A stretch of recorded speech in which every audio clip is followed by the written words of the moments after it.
ओम सादर नमस्ते जी। आप सबका हार्दिक स्वागत है हमारे चैनल RA2RA में। आइए हम अपनी वैदिक कक्षा का फिर से आरंभ करते हैं और आज का हमारा विषय रहेगा वेद पर विवाद क्यों है। जब हम वेद की बात करते हैं तो हम कहते हैं जो वेद है वह ईश्वरीय ग्रंथ है। जब हम वेद को ईश्वरीय ग्रंथ सिद्ध करते हैं या घोषित करते हैं तो इसका अर्थ ये होता है कि वह सभी मानव का धर्मशास्त्र है। जो सभी मनुष्य है उनके लिए नीति नियम कायदे जो है वह वेद में लिखे हुए हैं। तो वह वेद मनुष्य मात्र का धर्मशास्त्र कहलाता है। यह सृष्टि के आदि से लेके और महाभारत काल तक एक रस चलता रहा, क्योंकि ऋषियों ने कभी भी मानव जाति को अलग अलग संप्रदायों में नहीं बांटा। जिसके कारण हम कह सकते हैं कि सृष्टि के आदिकाल से लेके और महाभारत के काल तक लगभग सभी मनुष्यों का एक ही धर्म था। लेकिन जैसे जैसे समय बीता गया, महाभारत का काल के बाद ऋषि मुनि समाप्त हो गए, तो क्या हुआ कि जो वेद की व्यवस्था थी वह सब गड़बड़ा गई। तब मानव को सबसे पहले संप्रदायों में बांट दिया गया। जब हम मानव समाज की बात करते हैं तो मुख्य रूप में हमारे पास विशेष सांप्रदायिक धर्म निकल कर आते हैं, जिनमें हिंदू, मुस्लिम, सिख, ईसाई, बौद्ध, जैन, यहूदी और पारसी इत्यादि आते हैं। जबकि इनसे अलग जो है वह 300 प्रकार के होते हैं। लेकिन अभी हम केवल इन 8 विषयों पर बात करेंगे ताकि आपको सरलता से समझाया जा सके कि वेद पर विवाद क्यों है। क्योंकि जब हम कहते हैं कि वेद पर विवाद है तो इसका अर्थ होता है कि वेद पर विवाद का कारण है संप्रदायवाद। यानी कि संप्रदायवाद के कारण ही वेद पर विवाद खड़ा हुआ है। इसका कारण क्या है? जो ऋषियों का समाज था वह वैदिक समाज कहलाता था। हम उन्हें वैदिक आर्य समाज भी बोल सकते हैं। यदि मान लीजिए जो ऋषियों का वैदिक आर्य समाज है, यह सृष्टि के आदि से लेके महाभारत काल तक एक ही धर्म को मानने वाला था। एक धर्म, एक ईश्वर, एक धर्म ग्रंथ। इसलिए इनमें कभी भी धर्म को लेकर, ईश्वर को लेकर और धर्म ग्रंथ को लेकर कभी जीवन में कोई विवाद नहीं हुआ। लेकिन विवाद का कारण क्या आया कि जब लोगों ने संप्रदाय बनाने आरंभ करे। जब वह संप्रदाय बनते हैं तो सबसे पहले इन वैदिक आर्य समाजियों को बांटा गया। इन वैदिक आर्य समाजियों को जो बांटा गया वह बांटा गया उनके ही धर्म गुरुओं के द्वारा। जब इनके धर्म गुरुओं ने इन्हें 4 संप्रदायों में बांटा। पहले का नाम रखा उन्होंने शैव संप्रदाय, दूसरे का रखा शाक्त, तीसरे का रखा वैष्णव और चौथे का रखा स्मार्त। इन 4 संप्रदायों में सबसे पहले उन्होंने ऋषियों के वैदिक आर्य समाज को बांटा। जब समाज में अलग अलग संप्रदाय खड़े हो गए तो लोगों का विवाद हुआ इन चारों का कि इन चारों के अनुसार मनुष्य का धर्म ग्रंथ कौन सा है, मानव के लिए ईश्वर कौन है और वह धर्म को कैसे समझते हैं। यदि बात की जाए मानव समाज की, जो ऋषियों का मनुष्य समाज था, जिन्हें हम वैदिक आर्य समाजी कह सकते हैं, वह पहले एक ईश्वर को मानने वाले थे, एक धर्म ग्रंथ को मानने वाले थे और एक ही धर्म को मानने वाले थे। लेकिन जब यह 4 संप्रदाय में बांट दिए गए तब आपस में लोगों को समझ आया कि ये 4 संप्रदाय जो है वह समाज को मूर्ख बना रहे हैं। यानी कि लोगों को संदेह हुआ कि ये सब मिलकर मानव समाज को मूर्ख बना रहे हैं। तब इनसे सबसे पहले जो अलग हुआ वह है यहूदी समाज। फिर दूसरे नंबर पे जो अलग हुआ वह है पारसी समाज। तीसरे नंबर पे जो अलग हुआ वह है जैन समाज। चौथे नंबर पे जो अलग हुआ वह है बौद्ध समाज। जो पांचवें नंबर पे अलग हुआ वह है ईसाई समाज। और जो छठे नंबर पे अलग हुआ वह है मुस्लिम समाज। और जो सातवें नंबर पे अलग हुआ वह है सिख समाज। यानी कि शैव, शाक्त, वैष्णव और स्मार्त संप्रदाय के कारण 7 और संप्रदाय खड़े हो गए, जिनमें पहला यहूदी होना, दूसरा पारसी, तीसरा जैन, चौथा बौद्ध, पांचवा ईसाई, छठा इस्लाम और सातवां सिख। अब जो है इन संप्रदायों को कोई अपनी मूल पहचान नहीं मिली। अब जाके लगभग 1000 वर्ष की गुलामी झेलने के बाद इन चारों संप्रदायों को एक पहचान मिली, जिन्हें कहा जाता है हिंदू समाज। हम इसे 8वां संप्रदाय मान सकते हैं।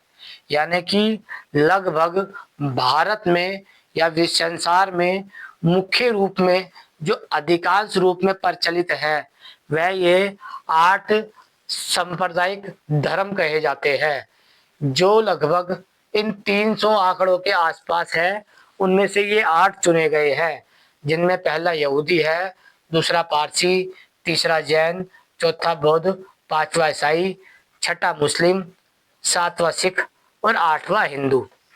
अब यदि हम इन 8 संप्रदायों की बात करें तो इन 8 संप्रदायों में से जो जो शैव, शाक्त, वैष्णव, स्मार्त संप्रदाय से अलग होते गए तो उन्होंने अपने अपने सांप्रदायिक धर्म बनाए, सांप्रदायिक ईश्वर बनाए और सांप्रदायिक ही धर्म शास्त्र लिखे। इसलिए हम ये कह सकते हैं कि यहूदी, पारसी, जैनिज्म, बौद्धिज्म, ईसाई, सिख और मुस्लिम ये सब के सब साथ के साथ अलग हो चुके हैं। यानी कि यह वेद पर विवाद नहीं करते, क्योंकि वेद से इन्होंने अपने आप को पूरी तरीके से अलग कर लिया है।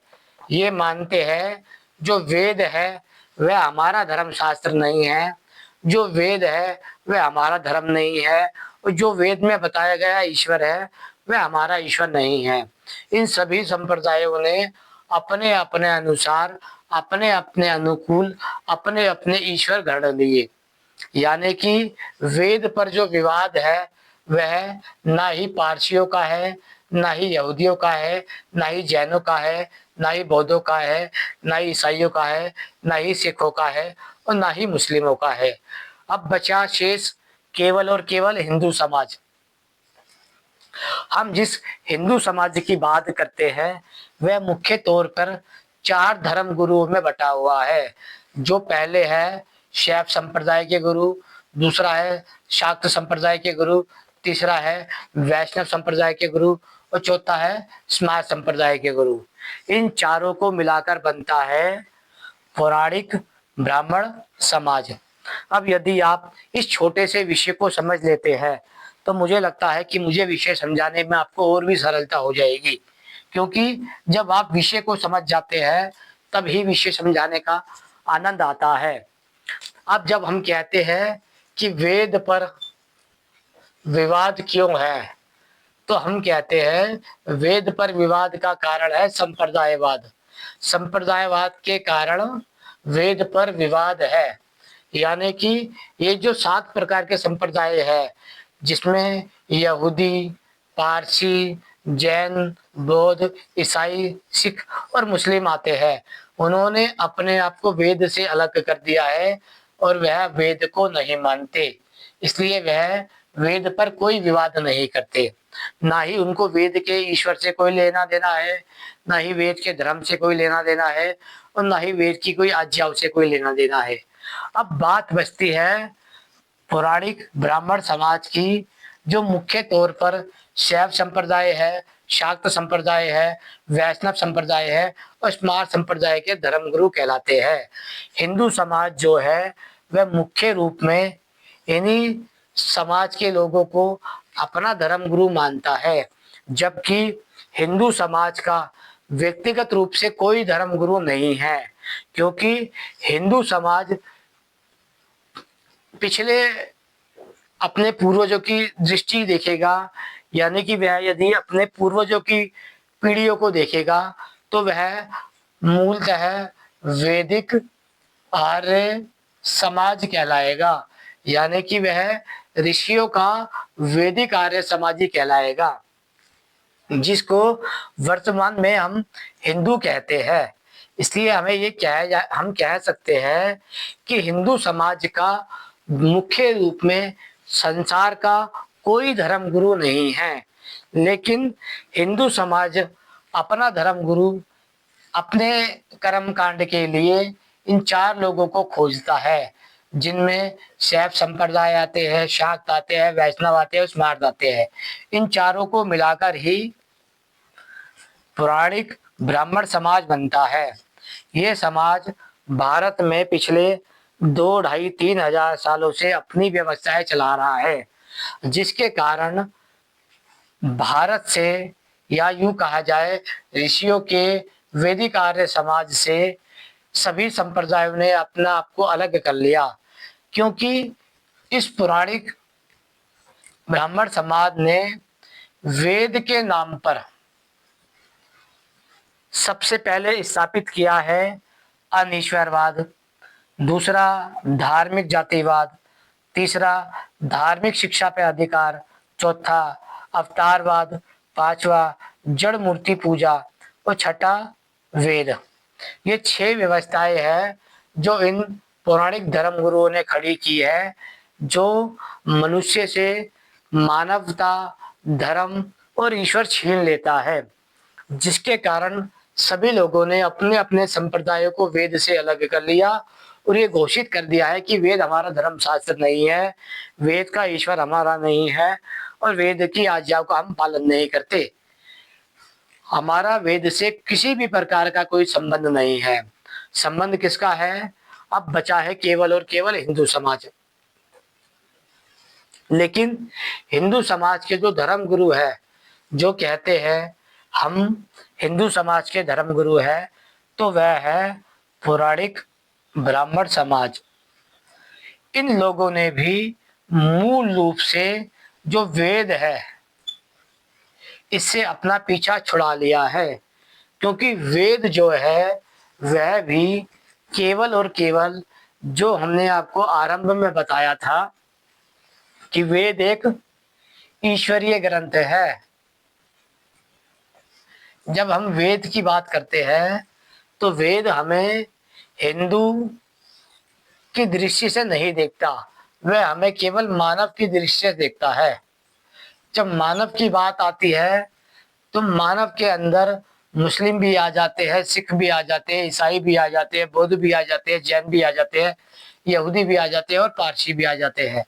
अब यदि इन सबको हम वेद में घुसेड़ेंगे तो ये सारे लोग मिलकर वेद पर प्रश्न चिन्ह लगाएंगे, वेद की अमानवीय बातों का विरोध करेंगे, वेद का खंडन करेंगे और वेद का विरोध करेंगे। इसलिए हमने इन सबको अलग कर दिया और वेद को और ईश्वर को हमने हिंदू समाज से दूर कर दिया। अब हम हिंदू समाज को जो देते हैं उनके धर्म गुरुओं के द्वारा वह दिया जाता है। पहला अनिश्वरवाद, दूसरा धार्मिक जातिवाद, तीसरा धार्मिक शिक्षा पे अधिकार, चौथा अवतारवाद, पांचवा जड़ मूर्ति पूजा और छठा वेद धर्म शास्त्र के विरुद्ध मान्यताएं। ये व्यवस्थाएं भारत में 2 ढाई 3 हजार साल से चल रही है। इसका विरोध करने के लिए जब स्वामी दयानंद सरस्वती ने वैदिक आर्य समाज बनाया, यह वैदिक आर्य समाज वही है जो ऋषियों का वैदिक आर्य समाज हुआ करता था। इसकी जो स्थापना की है वह ऋषि दयानंद सरस्वती ने की है। इसलिए हम कह सकते हैं कि जो पौराणिक ब्राह्मण समाज है वह हिंदुओं को अपना समाज मानता है, जबकि वैदिक आर्य समाज, जो ऋषियों का आर्य समाज है और जिनकी संतानें हिंदू कहलाई, वह इन आर्य समाजों का भी समाज है। अब यहाँ पर विवाद आता है कि वेद पर विवाद क्यों है। तो वेद पर विवाद है पौराणिक ब्राह्मण समाज का और वैदिक आर्य समाज का। यानी कि बात की जाए तो वेद पर विवाद किसका है? पहला है पौराणिकों का, दूसरा है आर्यों का। यानी कि जो वेद पर विवाद है वह मुख्य रूप से दो विचारों का है। पहला है वह आर्यों का और दूसरा है पौराणिकों का। क्योंकि यह दोनों के दोनों ही यह मानते हैं कि हम दोनों समाज हिंदू समाज का धर्मगुरु है। आर्य समाज कहता है हम हिंदू समाज के धर्मगुरु इसलिए है क्योंकि हिंदू समाज ऋषियों का समाज है। और पौराणिक समाज कहता है कि हम हिंदू समाज के धर्मगुरु इसलिए है क्योंकि हिंदू शैव संप्रदाय में बटा हुआ है, शक्ति संप्रदाय में बटा हुआ है, वैष्णव संप्रदाय में बटा हुआ है और स्मार्त संप्रदाय में बटा हुआ है। इसलिए पौराणिक समाज मानता है यह संप्रदाय में बटा हुआ है इसलिए ये हमारा है। लेकिन आर्य समाज कहता है यह ऋषियों का वैदिक समाज था इसलिए हिंदू समाज हमारा है। तो वेद पर विवाद किसका है? पौराणिकों का और आर्यों का। इन दोनों का ही वेद पर विवाद चल रहा है। अब हम बात करते हैं वेद के विवाद पर। वैसे तो आर्य समाज में और पौराणिक समाज में वेदों के ऊपर बहुत जगह बहुत सारे विषयों में विवाद है, लेकिन मैंने केवल और केवल 6 विषयों को लिया है ताकि आप इन 6 विषयों से यह समझ सके कि मैंने आपको समझाना क्या है। यदि आप इस चीज को समझ जाते हैं तो मुझे लगता है कि ये मेरी वीडियो बनाने का उद्देश्य आप समझ जाएंगे। पहला समझते हैं विषय को। पौराणिक ब्राह्मण समाज में और आर्य वैदिक समाज में इसमें जो विवाद है वह मात्र 6 मुख्य विषय है। पहला विषय है अनीश्वरवाद का। पौराणिक ब्राह्मण समाज हिंदू समाज को अनीश्वरवादी बनाता है।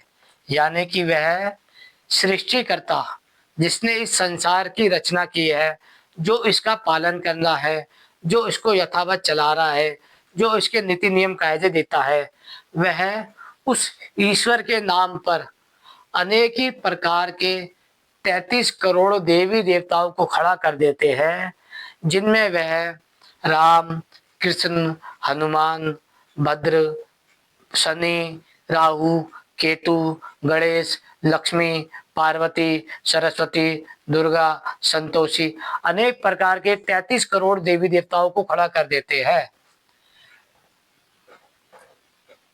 तब इस पर आर्य समाज कहता है कि ये जो अनीश्वरवाद है ये सारा का सारा झूठा है, क्योंकि संसार में केवल और केवल एक ईश्वर है। एक ईश्वर इसलिए है क्योंकि एक ईश्वर ही संसार को बनाने वाला है और उसको चलाने वाला है। पहला विवाद है किस चीज पर? कि पौराणिक समाज अनीश्वरवाद की स्थापना करता है और जबकि आर्य समाज एक ईश्वरवाद का समर्थन करता है और अनीश्वरवाद का विरोध करता है। पहला विवाद का कारण है अनीश्वरवाद।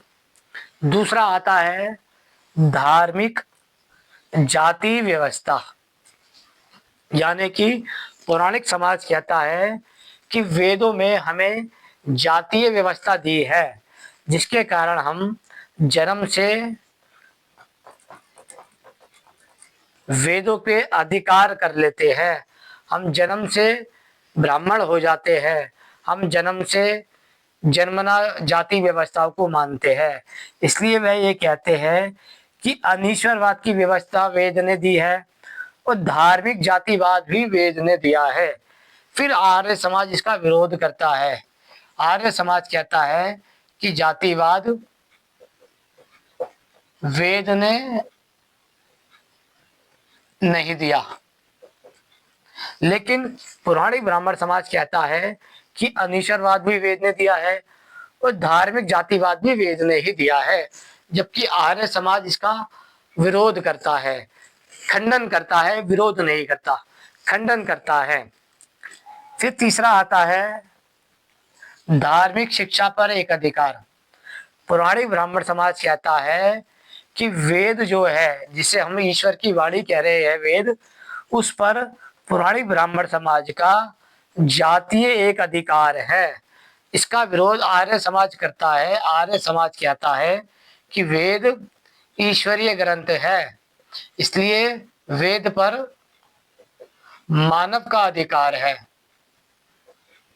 इन दोनों के बीच में पुराणिक ब्राह्मण कहता है कि वेद में अनिश्वरवाद है, वेद में धार्मिक जातिवाद है, और वेद में धार्मिक शिक्षा पर एक अधिकार है हमारा जाति से। आर्य समाज इसका खंडन करता है।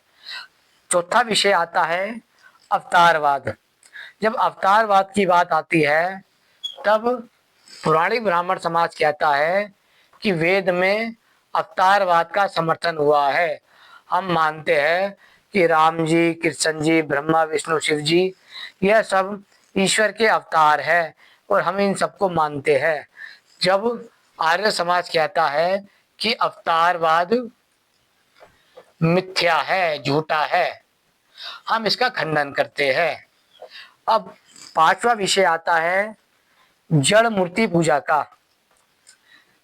पुराणिक ब्राह्मण समाज कहता है कि वेद में अनिश्वरवाद है, वेद में धार्मिक जाति व्यवस्थाएं है, वेद में धार्मिक शिक्षा पर एक अधिकार हमारा है, वेद में अवतारवाद है, और वेद में जड़ मूर्ति पूजा का समर्थन हुआ है। जबकि आर्य समाज कहता है कि वेद में मूर्ति पूजा निषेध है। निषेध होने के कारण हम वेद की मूर्ति पूजा का खंडन करते हैं। फिर छठा विषय आता है वेद जो धर्म शास्त्र है, जो अनिश्वरवाद की सिद्धि करता है, धार्मिक जातिवाद की सिद्धि करता है, धार्मिक शिक्षा पर एक अधिकार हमारे को देता है, धार्मिक अवतारवाद की मान्यता देता है, जड़ पूजा पर मूर्ति पूजा का समर्थन करता है, और वेद धर्म शास्त्र और उसकी सभी बातों के जो विरुद्ध है, जिसे वह पुराण आदि कहते हैं, उसका वेद समर्थन करता है। यह सब मान्यताएं पौराणिक ब्राह्मण समाज की है। वह इन सब के विषय में वेद का सहारा लेता है। वह कहता है कि वेद के आधार पर ही हम कह रहे हैं कि अनीश्वरवाद वेद ने दिया है, जातीय धार्मिक व्यवस्था वेद ने दी है, धार्मिक शिक्षा पर एक अधिकार हमको वेद ने दिया है, धार्मिक अवतारवाद वेद ने दिया है, जड़ पूजा वेद ने दी है, वेद और पुराणों की मान्यता भी वेद ने दी है। इसका विरोध आर्य समाज करता है खंडन के रूप में। वह कहता है वेद धर्म शास्त्र है, अन्य सभी आर्ष ग्रंथ ऋषियों के हैं, लेकिन जो आर्ष नहीं है वह सब मनुष्यों के हैं। अब यहाँ पर जब 6 विषय ले रहे हैं हमने, यानी कि 6 विषयों पर विवाद है। विवाद वेद पर विवाद क्यों है? क्योंकि संप्रदायवाद के कारण वेद पर विवाद है। इन संप्रदायवाद में मुस्लिम, सिख, ईसाई, बौद्ध, जैन, यहूदी और पारसी यह सब वेद पर विवाद नहीं करते, क्योंकि इन्होंने वेद से अपने आप को अलग कर लिया है। इसलिए वेद पर विवाद किसका है? वेद पर विवाद है पौराणिक ब्राह्मण समाज का और वैदिक आर्य समाज का। इन दोनों का जो समाज है वह हिंदू है। पौराणिक ब्राह्मण समाज कहता है हिंदू समाज हमारा 4 संप्रदाय में बटा हुआ है। पहला शैव संप्रदाय, दूसरा शाक्त संप्रदाय, तीसरा वैष्णव संप्रदाय और चौथा स्मार्त संप्रदाय। जबकि वैदिक आर्य समाज कहता है ये जो हिंदू समाज है ये ऋषियों का आर्य समाज है, जो श्री राम, श्री कृष्ण, राजा दशरथ ऋषियों की संतानें हुआ करते थे, वही आज हिंदू समाज हो गया है। इन दोनों का विषय विवाद का है कि पौराणिक ब्राह्मण समाज कहता है कि वेद अनीश्वरवाद की सिद्धि करता है, वेद धार्मिक जाति व्यवस्था की सिद्धि करता है, वेद धार्मिक शिक्षा पर ब्राह्मणों को एक अधिकार देता है, वेद अवतारवाद की सिद्धि करता है, वेद जड़ मूर्ति पूजा का समर्थन करता है, वेद धर्म शास्त्र के साथ में पुराणों की मान्यता देता है। जबकि जो आर्य वैदिक समाज है वह एक ईश्वरवाद का समर्थन करते हैं, वह कर्मणा व्यवस्था का समर्थन करते हैं, वह वेद वेद को मनुष्य के पढ़ने लायक मानते हैं, वह वेद में मिथ्या अवतारवाद नहीं मानते, वह मूर्ति पूजा का निषेध मानते हैं और वह वेद के अन्य आर्ष ग्रंथों को स्वीकृति देते हैं।